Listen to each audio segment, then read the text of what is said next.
अब आपको सुनाते हैं राष्ट्रपति द्रौपदी मुर्मू देश के नाम संबोधन कर रही हैं। आर्थिक क्षेत्र में हमारी उपलब्धियां साफ साफ देखी जा सकती है। पिछले वित्त वर्ष में 6.5% की सकल घरेलू उत्पाद वृद्धि दर के साथ भारत दुनिया की प्रमुख अर्थव्यवस्था में सबसे तेजी से बढ़ने वाले देश है। वैश्विक अर्थव्यवस्था में व्याप्त समस्याओं के बावजूद घरेलू मांग में तेजी से वृद्धि हो रही है। मुद्रास्फीति पर नियंत्रण बना हुआ है, निर्यात बढ़ रहा है। सभी प्रमुख संकेतक अर्थव्यवस्था की मजबूत स्थिति को दर्शा रहे हैं। ये हमारे श्रमिक और किसान भाई बहनों की कड़ी मेहनत और समर्पण के साथ साथ सुविचारित सुधारों और कुशल आर्थिक प्रबंधन का भी परिणाम है। सुशासन के माध्यम से बड़ी संख्या में लोगों को गरीबी से बाहर निकाला गया है। सरकार गरीबों के लिए अनेक कल्याणकारी योजनाएं चला रही है। जो लोग गरीबी रेखा से ऊपर तो आ गए हैं लेकिन मजबूत स्थिति में नहीं है, उनको भी ऐसे योजनाओं की सुरक्षा उपलब्ध है ताकि वे फिर से गरीबी रेखा से नीचे ना चले जाए। ये कल्याणकारी प्रयास सामाजिक सेवाओं पर बढ़ते खर्च में परिलक्षित होते हैं। आय की असमानता कम हो रही है, क्षेत्रीय असमानताएं भी कम हो रही है। जो राज्यों और क्षेत्र पहले कमजोर आर्थिक प्रदर्शन के लिए जाने जाते थे, वे अब अपनी वास्तविक क्षमता प्रदर्शित कर रहे हैं और अग्रणी राज्य के साथ बराबरी करने की दिशा में आगे बढ़ रहे हैं। हमारे अग्रणी व्यवसायियों, लघु एवं मध्यम उद्यमियों और व्यापारियों ने हमेशा कुछ कर गुजरने की भावना का परिचय दिया है। समृद्धि के सृजन के मार्ग में आने वाली रुकावटों को दूर करने की आवश्यकता थी। पिछले एक दशक के दौरान बुनियादी ढांचे में हुए विकास में ये स्पष्ट रूप से दिखाई देता है।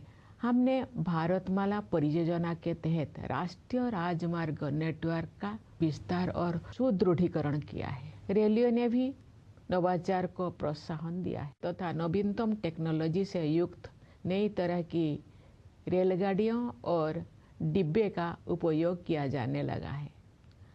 कश्मीर घाटी में रेल संपर्क का शुभारंभ करना एक प्रमुख उपलब्धि है। शेष भारत के साथ घाटी का रेल संपर्क उस क्षेत्र में व्यापार और पर्यटन को बढ़ावा देगा और नई आर्थिक संभावनाओं के द्वार खोलेगा। कश्मीर में इंजीनियरिंग के ये असाधारण उपलब्धि हमारे देश के लिए एक ऐतिहासिक माइलस्टोन है।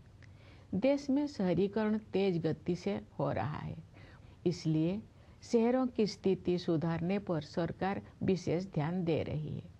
शहरी परिवहन के प्रमुख क्षेत्रों पर विशेष ध्यान देते हुए सरकार ने मेट्रो रेल सुविधाओं का विस्तार किया है। पिछले एक दशक के दौरान मेट्रो रेल सेवा की सुविधा से युक्त शहरों की संख्या कई गुना बढ़ गई है। शहरों के कायाकल्प और शहरी परिवर्तन के लिए अटल मिशन यानी अमृत ने ये सुनिश्चित किया है कि अधिक से अधिक घरों में नल से पानी की भरोसेमंद आपूर्ति हो और स्टोरेज कनेक्शन सुविधा उपलब्ध हो। सरकार ये मानती है कि जीवन की बुनियादी सुविधाओं पर नागरिकों का हक बनता है। जल जीवन मिशन के तहत ग्रामीण घरों में नल से जल पहुंचाने में प्रगति हो रही है। अपने तरह के विश्व की सबसे बड़ी स्वास्थ्य सेवा योजना आयुष्मान भारत के अंतर्गत विभिन्न कदम उठाए गए हैं। उन प्रयासों के परिणाम स्वरूप स्वास्थ्य सेवा के क्षेत्र में हम क्रांतिकारी बदलाव देख रहे हैं।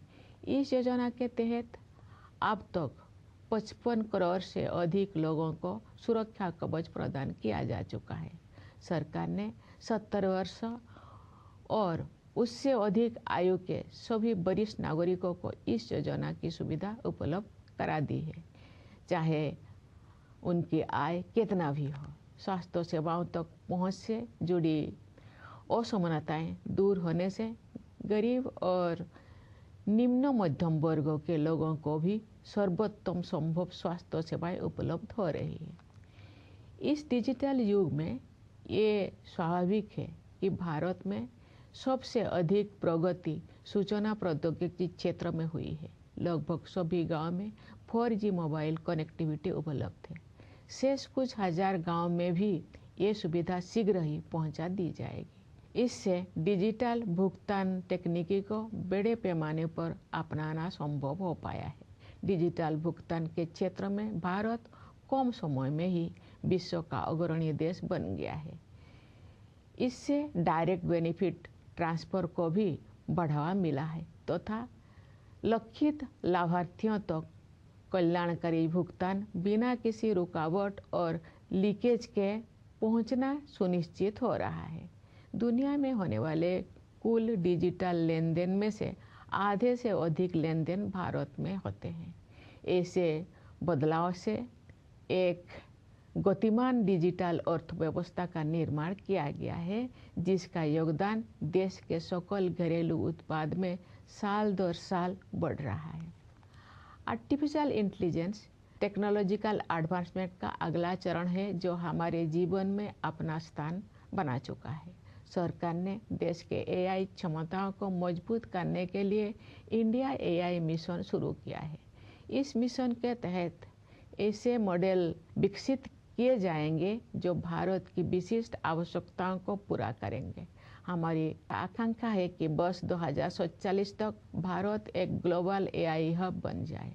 इस दिशा में सामान्य लोगों के लिए तकनीकी प्रगति का सर्वोत्तम उपयोग और प्रशासन व्यवस्था में सुधार करके उनके जीवन को बेहतर बनाने पर विशेष ध्यान दिया जाएगा। जनसामान्य के जीवन को बेहतर बनाने के लिए कारोबार को आसान बनाने के साथ साथ जीवन को आसान बनाने पर भी समान बल दिया जा रहा है। विकास तभी सार्थक होता है जब